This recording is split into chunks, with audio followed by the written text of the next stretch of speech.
Bidadari memang ada. Sungai-sungai memang ada sungai-sungai. Tanah-tanah berbau wangi memang ada. Istana-istana memang ada. Ada dua pandangan. Pandangan pertama tadi dia kata semua tu tak ada, semua tu gambaran saja. Orang kedua pula kata semua tu memang ada.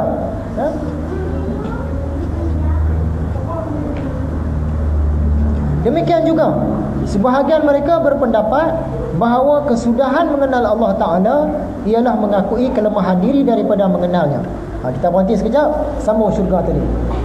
Bagi kita orang biasa, kita akan termasuk dalam dua golongan tadi lah. Macam mana syurga ni? Syurga tu tak tahu, dia tak ada rupa yang kita boleh gambar.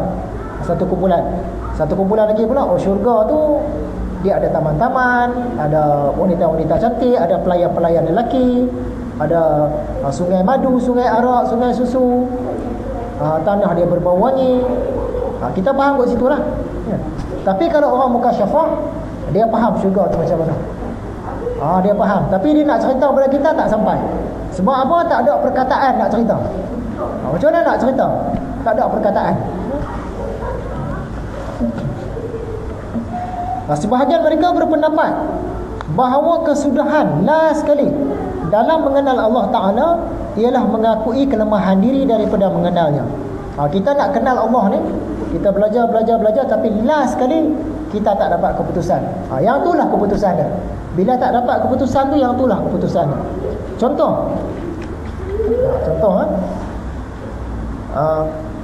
Allah, dia tak terpengaruh dengan gelap, tak terpengaruh dengan terang.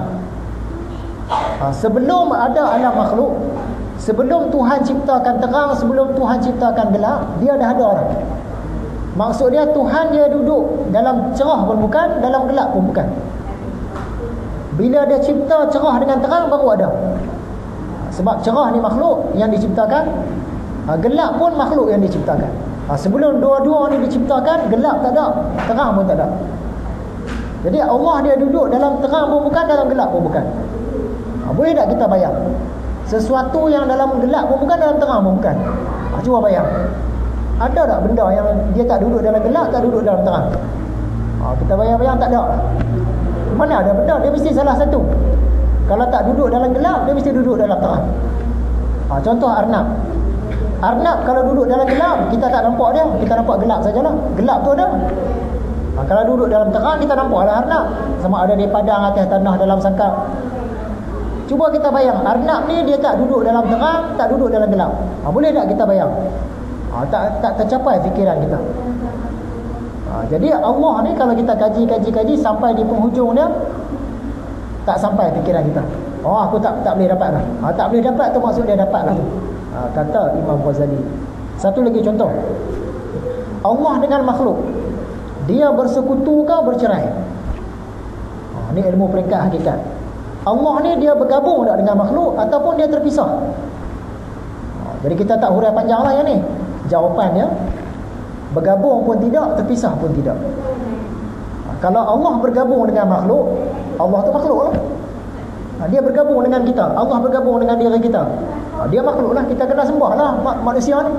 Sebab Allah bergabung, Allah tak bergabung. Dia bersentuh pun dengan makhluk tak ada. Dengan langit dan bumi ni, dengan isi di dalam dia, Allah tak bersentuh pun. Jangan kata nak bergabung, bersentuh pun tidak. Jadi oleh kerana Allah tak bersentuh, tak bergabung, adakah dia terpisah? Allah duduk sebelah, makhluk duduk sebelah? Tak juga. Sebab apa? Allah dia perintah sendiri alam makhluk ni. Diri kita ni semua Allah perintah sendiri. Jadi keputusan dia secara ringkasnya, kalau nak cerita panjang, yang ni kena wujud satu kuliah pula. Allah dengan makhluk, dia bercantum pun tidak, berpisah pun tidak. Jadi kita boleh bayang tak? Satu benda yang tak bercantum, berpisah pun tak boleh nak bayang. Fikiran kita tak boleh sampai. Allah bercerai ke bersekutu? Bercerai pun tidak, bersekutu pun tidak. Tak boleh bayang. Macam mana nak kata Tuhan dengan makhluk ni? Nak kata terpisah pun tak terpisah, nak kata bersambung pun tak bersambung. Last jawapannya tak tahu. Sebab tu ulama-ulama kata Allah dengan makhluk ni tidak bercerai, tidak bersekutu. Kaifiatnya, keadaannya, caranya macam mana tak tahu. Siapa-siapa pun tak boleh tahu. Tapi kalau orang muka syafah, dia boleh dapat sikit pemahaman. Dan yang terakhirnya, kami maksudkan dengan ilmu mukasyafah itu ialah bahawa terangkat hijab yang menutupi sehingga jelaslah kenyataan kebenaran Allah pada semuanya itu. Bila orang mukasyafah ni, dia terangkat hijab, dia boleh nampak segala syurga, neraka tadi macam mana hakikat dia, wahyu turun macam mana hakikat dia, dia boleh nampak. Kita tak sampai. Hal yang sedemikian itu mungkin pada diri manusia sekiranya tidak cermin hatinya telah tebal dengan karat dan kotor dengan kotoran dunia. Ini orang-orang yang suci, orang yang hati suci, yang roh dia suci, jiwa dia suci, dia boleh dapat ilmu mukasyafah. Kita tak tercapai. Sebab itu kita tak mengajar ilmu mukasyafah. Ya? Ini sekadar kita nak kenal saja ilmu mukasyafah. Sebab apa tadi Imam Ghazali bagi tahu, dalam dunia ni macam-macam jenis ilmu, tapi ilmu yang nak sampai ke akhirat ada dua saja. Ilmu mukasyafah, ilmu muamalah. Ilmu mukasyafah kita dah tahu dah cerita dia, tapi kita tak belajar. Dan ilmu muamalah kita akan belajar sampai habis kitab semua ni ilmu muamalah. Bila kita belajar ilmu muamalah, kita dah ada bekal untuk akhirat. Setengah orang kata aku sembahyang tu bekal untuk akhirat lah tu. Bagi Imam Ghazali belum lagi. Belum lagi tu. Itu bukan bekal akhirat lagi tu. Bekal akhirat ni nanti ilmu muamalah. Macam mana cerita ilmu muamalah?